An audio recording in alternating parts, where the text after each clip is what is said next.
Hello friends, अब हम देखेंगे प्रैक्टिकल प्रॉब्लम नंबर 9। सो बेटा, हम लोग ट्रेडिशनल अप्रोच फॉलो नहीं करते हैं, हम लोग मॉडर्न अप्रोच फॉलो करते हैं, जिसके लिए मैंने आपको एक मेमोरी टेक्निक बताई हुई है।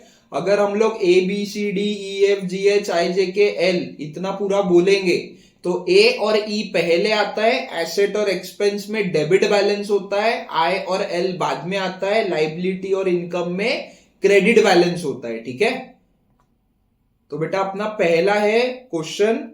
पहले तो क्या दिया है, generalized the following transactions in the books of hero enterprises. Hero enterprises के बुक्स में हमें जर्नल एंट्री पास करना है। अब यहां पे दिया है बैलेंस ऑन 1 अप्रैल 2019, मतलब पिछले साल का क्लोजिंग बैलेंस दिया है जो इस साल का ओपनिंग बैलेंस रहेगा। आई होप आपने एक्टिविटी 1 अच्छे से सॉल्व की हुई है। सो उससे आपको ये प्रॉब्लम नहीं जाएगा कि सर ये क्लोजिंग क्यों होता है, ओपनिंग क्यों होता है, वो हम लोग पूरा प्रैक्टिकली अच्छे से देख चुके हैं। So balance on 1 April 2019, cash at bank 80,000, sundry debtors जिसमें राम का है 20,000, रहीम का है 30,000, स्टॉक है 55,000, बिल्डिंग है 1,50,000। फिर क्रेडिट बैलेंसेस दिए, क्रेडिटर में दिया है स्वप्ना 20,000, रोहित 30,000, बैंक लोन 50,000। तो सबसे पहले तो बेटा अपने को ओपनिंग जर्नल एंट्री पास करनी पड़ेगी। और अब यहां पे ना बेटा डेबिट का और क्रेडिट का टोटल मैच नहीं होगा। डेबिट और क्रेडिट का टोटल मैच करने के लिए जो बैलेंसिंग अमाउंट आएगा वो जाएगा कैपिटल अकाउंट में। ओनर का कैपिटल यहां नहीं दिया हुआ है तो वो रहेगा बेटा आपका बैलेंसिंग फिगर। ठीक है, सो बिल्डिंग अकाउंट डेबिट 1 लाख, ये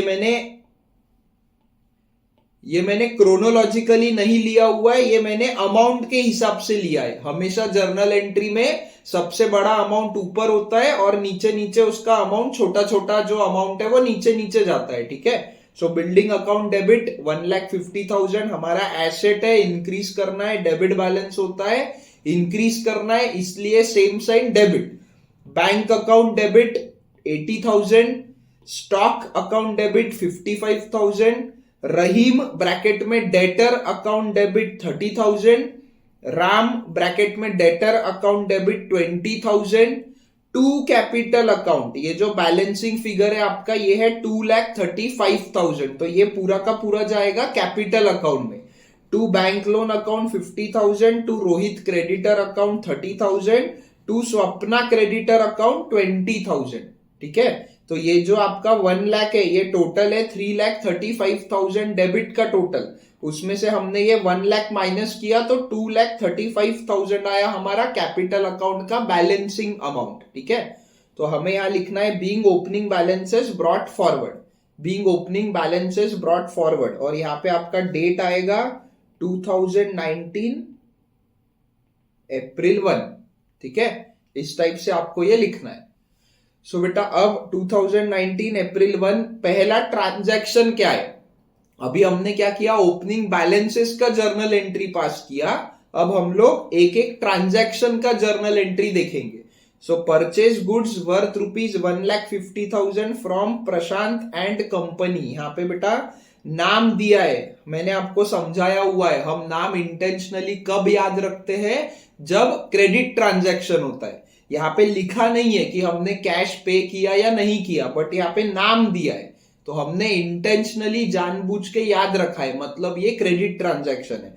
सो 1,50,000 ये एमआरपी है जिसमें से लेस 10% ट्रेड डिस्काउंट हमें करना है। तो हमें एमआरपी से कोई मतलब नहीं है, हमने कितने में खरीदा हमें उससे मतलब है। इसलिए हम क्या करते हैं, एमआरपी 1,50,000 में से ट्रेड डिस्काउंट को हटा देते हैं, 10% रहेगा 15,000, उसको हटा देंगे, जो अमाउंट आएगा 1,35,000 वो हमारे काम का है, वो परचेस अकाउंट में जाएगा। ठीक है, तो हमने कितने में खरीदा, 1,35,000 में, हमें एमआरपी से कोई मतलब नहीं है। सो लेफ्ट में बिजनेस, राइट में प्रशांत एंड कंपनी, ब्रैकेट में क्रेडिटर, क्योंकि ये उधार वाला ट्रांजैक्शन है, जिससे हम लोग उधार में खरीदते हैं उसको क्रेडिटर बोलते हैं, और जिसको उधार में बेचते हैं उसको डेटर बोलते हैं। ये भी मैंने आपको बताया हुआ है। पहले हम गुड्स परचेस करते हैं, बाद में हम सेल करते हैं, तो पहले परचेस होता है। और अगर हम क्रेडिटर और डेटर बोले, फिर से ये मेमोरी टेक्निक है, अगर हम क्रेडिटर और डेटर बोले तो सी पहले आता है, तो परचेस पहले होता है, सेल बाद में होता है, तो आप उसको जोड़ दो, परचेस के साथ क्रेडिटर को, सेल के साथ डेटर को, क्योंकि पहले परचेस आता है और क्रेडिटर का सी आता है, बाद में हम सेल करते हैं तो डेटर का डी बाद में आता है, ऐसा आप जोड़ सकते हो। ऐसे मैंने आपको बहुत सारे और मेमोरी टेक्निक्स और सारी चीजें समझाई हुई है ऑलरेडी। ठीक है, जिन बच्चों ने पुराने वीडियोस नहीं देखे हैं वो लोग प्लीज स्टार्टिंग से पुराने वीडियोस अच्छे से देखो। भले ही आप लोग 1.5x 1.75x 2x पे करके देखो, स्पीड बढ़ा के देखो, बट आपको हर लेक्चर में कुछ ना कुछ नया पॉइंट सीखने जरूर मिलेगा। और ये बेटा जो सेकंड और थर्ड चैप्टर है, ये कॉन्सेप्ट वाइज बहुत ज्यादा इंपॉर्टेंट चैप्टर्स है। ठीक है, इसलिए इनको हमने बहुत डिटेल में टाइम लगा के समझा है। इसके बाद के जितने भी चैप्टर्स है वो आपके बहुत ही जल्दी हो जाएंगे अगर आपका चैप्टर 2 एंड 3 प्लस एक्टिविटी 1 अगर आपने अच्छे से किया है, तो आपका ये प्रैक्टिस अगर ठीक से हुआ है, आपने कुछ भी स्किप नहीं किया है, तो आगे के चैप्टर्स बेटा बहुत ही इजी जाएंगे, क्योंकि यहाँ पे मैंने आपका बेस स्ट्रॉन्ग करने पे मेहनत की है। ठीक है, तो हमने इससे क्या किया, परचेज ब्रैकेट में गुड्स खरीदा 1,35,000 का। अब परचेस हमारा एक्सपेंस बढ़ रहा है, एक्सपेंस में डेबिट बैलेंस होता है, हमें इंक्रीज करना है, तो हम सेम साइन यूज करेंगे, मतलब डेबिट करेंगे। और अभी हमने इसको पेमेंट नहीं किया, पेमेंट करना बाकी है, ये पेएबल है इसको, मतलब ये हमारी लाइबिलिटी है, तो 1,35,000 से हम लाइबिलिटी को इंक्रीज करेंगे। सो लाइबिलिटी में क्रेडिट बैलेंस होता है, हम सेम साइन यूज करेंगे क्योंकि इंक्रीज करना है, इसलिए हम क्रेडिट करेंगे। सो बेटा जर्नल एंट्री होगी purchase account debit 1,35,000 to Prashant and company bracket में क्रेडिटर अकाउंट 1,35,000। जो बच्चे जर्नल और लेजर ये चैप्टर ट्रेडिशनल अप्रोच से पढ़ रहे हैं, उनको आगे के सारे चैप्टर्स बहुत ज्यादा डिफिकल्ट जाएंगे। प्लीज आप लोग स्टार्टिंग से ही जर्नल से ही मॉडर्न अप्रोच फॉलो करो। यहाँ पे भले ही आपको थोड़ा डिफिकल्ट जाएगा तो चलेगा, बट प्रैक्टिस के साथ आपके लिए मॉडर्न अप्रोच इजी हो जाएगा, ये ज्यादा लॉजिकल है। आगे के सारे चैप्टर्स आपको बहुत बहुत बहुत इजी जाएंगे अगर आप मॉडर्न अप्रोच से पढ़ते हो तो जर्नल लेजर और कैश बुक जो आपका है सब्सिडियरी बुक्स, वो भले ही आपका ट्रेडिशनल अप्रोच से इजी वे में होता है, लेकिन बेटा आगे जाके आपको बहुत प्रॉब्लम जाती है। 11th में और 12th में तो बहुत ही ज्यादा प्रॉब्लम जाती है, क्योंकि समझ में ही नहीं आता है कुछ। तो प्लीज बेटा स्टार्टिंग से ही मॉडर्न अप्रोच को फॉलो करो, इसीलिए मैंने ट्रेडिशनल अप्रोच से पढ़ाया ही नहीं है। ठीक है, चलो नेक्स्ट देखो। अब sold goods to mister Amit Sharma ₹70,000 at 10% trade discount on credit. यहाँ पे नाम भी दिया है लेकिन साथ में क्रेडिट भी दिया है, तो ये उधार वाला ट्रांजैक्शन है। अब 70,000 ये एमआरपी है, इस पे 10% ट्रेड डिस्काउंट दिया है हमने, तो हमें एमआरपी से कोई मतलब नहीं है, तो एमआरपी से हम ट्रेड डिस्काउंट हटा देंगे। तो 70,000 एमआरपी है जिसपे 10% ट्रेड डिस्काउंट है, मतलब 7,000 माइनस कर देंगे, तो हमारा सेल्स का अमाउंट आएगा 63,000 रुपीज। ठीक है, सो लेफ्ट में बिजनेस, राइट में मिस्टर अमित शर्मा ब्रैकेट में डेटर। डेटर क्यों, क्योंकि हमने इसको उधार में माल बेचा है, तो हमने इसको माल बेचा, सेल्स ब्रैकेट में गुड्स बेचा 63,000 रुपीज का। अब ये हमारी इनकम है, जब खरीदा गुड्स तब वो हमारा एक्सपेंस होता है, जब हम उसको बेचते हैं तो वो हमारी इनकम होती है। अब इनकम को इंक्रीज करना है, इनकम में क्रेडिट बैलेंस होता है, इंक्रीज करना है तो सेम साइन यूज करेंगे, मतलब क्रेडिट करेंगे। और इस पर्सन से पैसा मिलना बाकी है, मतलब ये हमारे लिए रिसीवेबल है। रिसीवेबल है मतलब ये हमारा एसेट है, तो हमारा एसेट इंक्रीज हो रहा है 63,000 रुपीज से। एसेट को इंक्रीज करना है, डेबिट को इंक्रीज करना है, सेम साइन यूज करेंगे, मतलब डेबिट करेंगे। तो जर्नल एंट्री क्या होगी, मिस्टर अमित शर्मा ब्रैकेट में debtor account debit to sales account 63,000 rupees. Next देखिए अब, सो नेक्स्ट है बेटा purchase goods for cash ₹2 lakh at the rate 28% GST amount paid by NEFT। अब भले यहाँ पे परचेज गुड्स फॉर कैश दिया है, बट यहाँ पे दिया है कि अमाउंट पेड बाय NEFT, मतलब इनका ये बोलना है कि भाई ये कैश ट्रांजैक्शन है और पेमेंट हमने NEFT से किया है, मतलब बैंक से पेमेंट किया है। सो परचेज का अमाउंट है 2 लाख, इस पे 28% जीएसटी दिया है, तो हम लोग दो पार्ट में डिवाइड करेंगे। दो पार्ट कौन से? CGST 14% 28,000, SGST 14% 28,000, सो टोटल हो जाएगा 2,56,000, जिसका पेमेंट हमने NEFT से किया है, मतलब बैंक से किया है।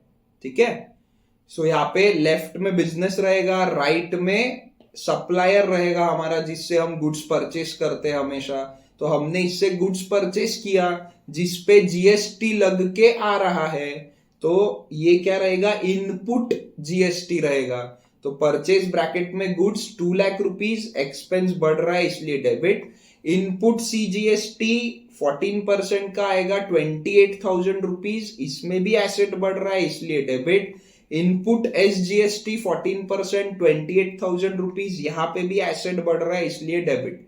अब ये एसेट क्यों बढ़ रहा है, तो बेटा आप लोग जीएसटी वाला लेक्चर देख लेना तो आपको समझ में आ जाएगा। और क्यों हो रहा है? क्योंकि हमारा पैसा एडवांस में गवर्नमेंट के पास डिपॉजिट हो रहा है, जमा हो रहा है, इसलिए बिजनेस को ये एक फायदा मिलता है कि भाई जो भी आप खर्चे कर रहे हो उस पे जितना भी जीएसटी है वो आप लोग एज इनपुट ले सकते हो। जब आप बेचोगे उस पे जीएसटी लगेगा, तो वो जो आप बेचने पे जीएसटी कलेक्ट कर रहे हो उसमें आपको ये बेनिफिट देती है बिजनेस वालों को गवर्नमेंट, इसलिए ये एसेट होता है। जब हम गुड्स बेचते हैं तब उस पे जीएसटी लगता है, वो हमें कस्टमर से कलेक्ट करके गवर्नमेंट को पे करना है। तो गवर्नमेंट बोलती है जो भी आपको हमें टोटल पे करना है उसमें से ये आप माइनस कर लो, इसलिए ये क्या होता है? हमारा एसेट होता है। और जो सेल्स पे जीएसटी लगता है वो लाइबिलिटी होती है। तो हम क्या करते हैं, वो गवर्नमेंट को जो पेएबल है लाइबिलिटी, उसमें से ये जो एसेट है माइनस कर लेते हैं, इसीलिए ये एसेट है बेटा अपना। ठीक है, और नेट अमाउंट हम लोग पे कर देते हैं। अब यहाँ पे हमने पूरा का पूरा बैंक से पे कर दिया 2,56,000। सो बैंक बैलेंस इंक्रीज होगा या डिक्रीज होगा? डिक्रीज होगा, मतलब हमारा एसेट कम हो रहा है। एसेट में डेबिट बैलेंस होता है, कम करना है इसलिए हम क्रेडिट करेंगे।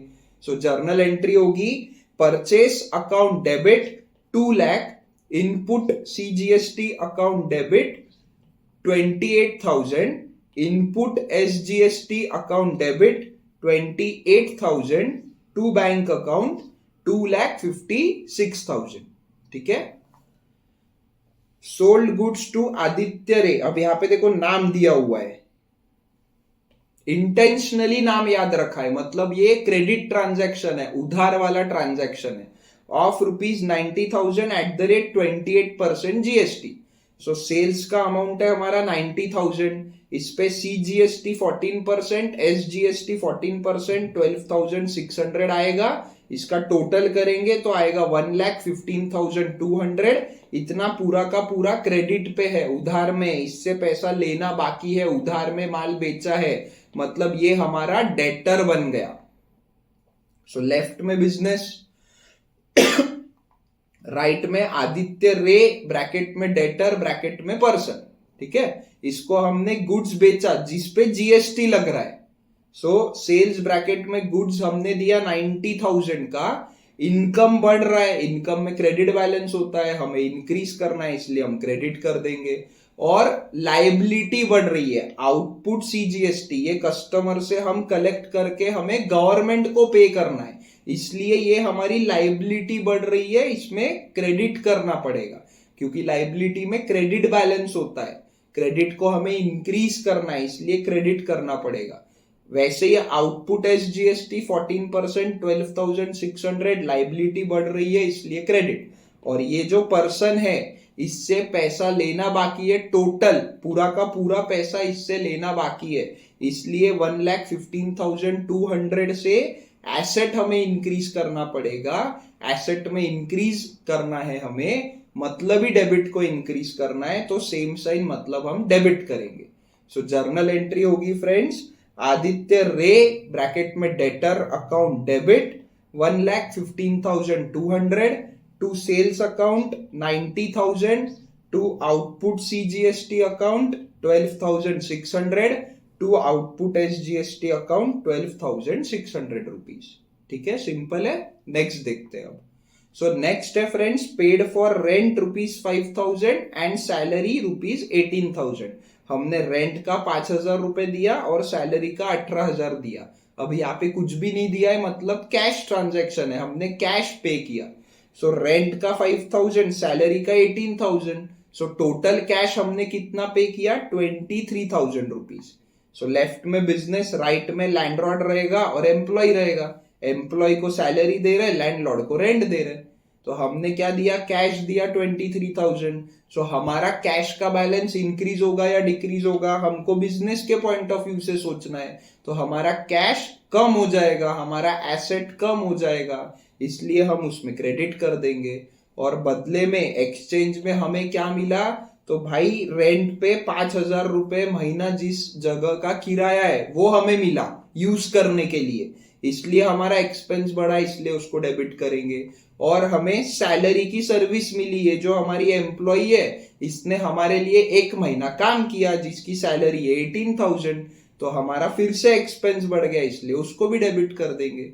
तो एंट्री होगी salary account debit 18,000, rent account debit 5,000 to cash account 23,000। अब सैलरी के जगह आपने रेंट भी ऊपर लिखा, सैलरी नीचे लिखा तो कोई प्रॉब्लम नहीं है, बट अमाउंट हमेशा बड़ा अमाउंट ऊपर लिखते हैं, इसलिए मैंने सैलरी पहले लिखा है, रेंट बाद में लिखा है। ठीक है, नेक्स्ट देखो, paid for proprietors house rent, मतलब जो ओनर है उसके घर का किराया हमने पे किया। हमने मतलब किसने? बिजनेस ने। तो बिजनेस और ओनर ये अलग अलग है। हमने business entity concept first lecture में ही पढ़ा है, उसमें क्या बोला है? बिजनेस अलग है, ओनर अलग है। तो बिजनेस ने लैंडलॉर्ड को रेंट का पैसा दिया और बदले में उसको, बिजनेस को घर चाहिए क्या रहने के लिए? बिजनेस तो आर्टिफिशियल पर्सन है, तो वो कौन से घर में रहेगा? तो ये गलत है, ऐसा नहीं हुआ है ट्रांजैक्शन। अब ट्रांजैक्शन हुआ क्या है ये समझो। तो लेफ्ट में बिजनेस है, राइट में लैंडलॉर्ड है और बीच में ओनर है। तो बिजनेस ने ओनर के बिहाफ पे लैंडलॉर्ड को पैसा दिया और लैंडलॉर्ड ने ओनर को रहने के लिए घर दिया। ये समझा क्या? बिजनेस ने ओनर के बिहाफ पे लैंडलॉर्ड को पेमेंट किया और लैंडलॉर्ड ने ओनर को रहने के लिए घर दिया।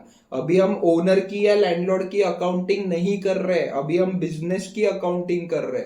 सो हमारे लिए इतना ही ट्रांजैक्शन काम का है। सो ओनर बिजनेस से पैसा लेके गया, मतलब हमने ओनर को पैसा दिया।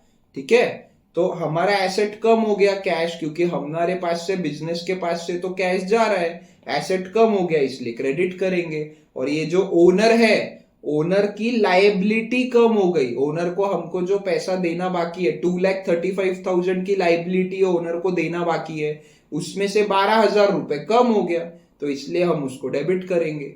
ठीक है, लाइबिलिटी कम हो रही है इसलिए डेबिट कर देंगे।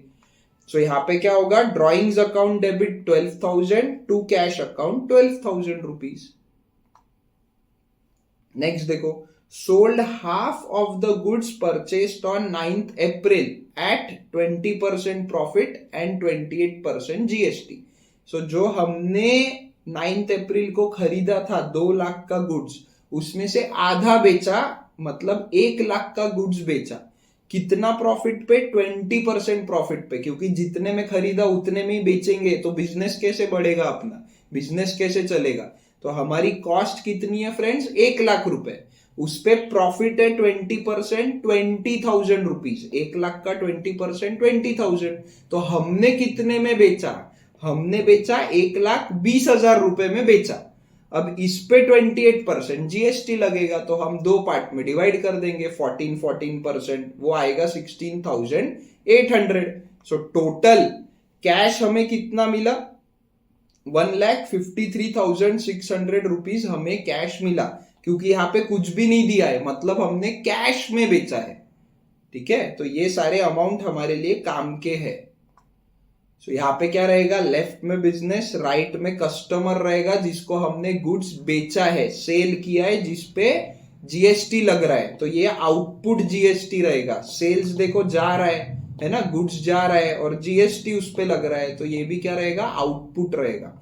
तो सेल्स ब्रैकेट में गुड्स 1,20,000, इनकम बढ़ रहा है, क्रेडिट बैलेंस होता है, बढ़ाना है इसलिए क्रेडिट। आउटपुट सीजीएसटी 14% 16,800, लायबिलिटी बढ़ रही है क्योंकि ये जो कस्टमर हमें पैसा देगा इसमें से हमें जीएसटी का पेमेंट करना है गवर्नमेंट को, तो हमारी लायबिलिटी बढ़ रही है, इसलिए आउटपुट सीजीएसटी भी क्रेडिट होगा और आउटपुट एसजीएसटी भी क्रेडिट होगा क्योंकि लायबिलिटी को इंक्रीज करना है और एक्सचेंज में हमें पैसा मिल गया। देखो अब ये जो 1,53,600 है इसमें से 1,20,000 हम हमारे पास रखेंगे और बचा हुआ अमाउंट जीएसटी का हम गवर्नमेंट को पे कर देंगे। ठीक है, तो एसेट बढ़ रहा है इसलिए डेबिट, कैश हमारे पास आ रहा है मतलब कैश का बैलेंस इंक्रीज हो रहा है, तो एंट्री होगी कैश अकाउंट डेबिट 1,53,600। ठीक है, to sales account 1,20,000, to output CGST account 16,800, to output SGST account 16,800। Simple है। नेक्स्ट देखो, paid for wages ₹1,500। So left में बिजनेस, राइट में लेबर। हमारे यहाँ जो फैक्ट्री में वर्कर्स काम करते हैं वो है ये लोग पर्सन जिनको हम वेजेस देते हैं, जो प्रोडक्शन में काम में आते हैं। अब ये इंपॉर्टेंट क्यों है, तो सैलरी जो देते हैं हम वो ऑफिस स्टाफ को सैलरी पे करते हैं मंथली बेसिस पे, और ये जो लेबर होते हैं उनको वेजेस हम डेली या वीकली बेसिस पे पेमेंट करते हैं। वेजेस जाता है ट्रेडिंग अकाउंट में, सैलरी जाता है प्रॉफिट एंड लॉस अकाउंट में। वो क्यों जाता है, क्या रीजन है, वो सब हम आगे पढ़ेंगे। ठीक है, फिलहाल के लिए वेजेस हम फैक्ट्री में जो लेबर काम करते हैं उनको देते हैं। तो हमने कैश दिया 1,500, ये लेबर को हमने कैश दिया, तो हमारा एसेट कम हो गया इसलिए हम उसको क्रेडिट कर देंगे। और बदले में एक्सचेंज में लेबर ने क्या किया, हमारे यहाँ काम किया, सर्विस दिया उसने हमको, उसको वेजेस बोलते हैं 1,500। तो हमारा एक्सपेंस बढ़ रहा है, एक्सपेंस बढ़ रहा है तो एक्सपेंस में डेबिट बैलेंस होता है, बढ़ाना है इसलिए हम डेबिट करेंगे। ठीक है, एक्सपेंस बढ़ रहा है इसलिए डेबिट, कैश कम हो रहा है, एसेट कम हो रहा है इसलिए क्रेडिट। तो एंट्री होगी wages account debit 1,500 to cash account 1,500। Next देखो, अब purchased furniture ₹1,80,000 @12% GST and amount paid by RTGS. RTGS से पेमेंट किया है मतलब बैंक से पेमेंट किया है। तो फर्नीचर कितने का है, 1,80,000 का, जिसमें 12% जीएसटी है, आधा आधा करेंगे तो सीजीएसटी 6% आएगा 10,800, एसजीएसटी 6% आएगा 10,800। सो टोटल बैंक से, आरटीजीएस से मतलब टोटल बैंक से हम पेमेंट करेंगे 2,01,600 रुपीज। सो लेफ्ट में बिजनेस, राइट में कोई तो भी स्टोर है, मॉल हो सकता है, स्टोर हो सकता है, कुछ भी हो सकता है जहां से हम लोग फर्नीचर खरीद के लाए, और ये फर्नीचर पे जीएसटी लगा हुआ है, तो ये इनपुट जीएसटी क्योंकि हमारे पास आ रहा है। ठीक है, तो फर्नीचर ब्रैकेट में प्रॉपर्टी है ये हमारी, हमने फर्नीचर परचेस किया तो परचेस नाम के एक्सपेंस में नहीं डालेंगे, वो हमने गुड्स खरीदा तब परचेस अकाउंट। अभी हम फर्नीचर नाम की प्रॉपर्टी खरीद रहे तो हमारा एसेट इंक्रीज होगा। सो एसेट इंक्रीज हो रहा है इसलिए डेबिट।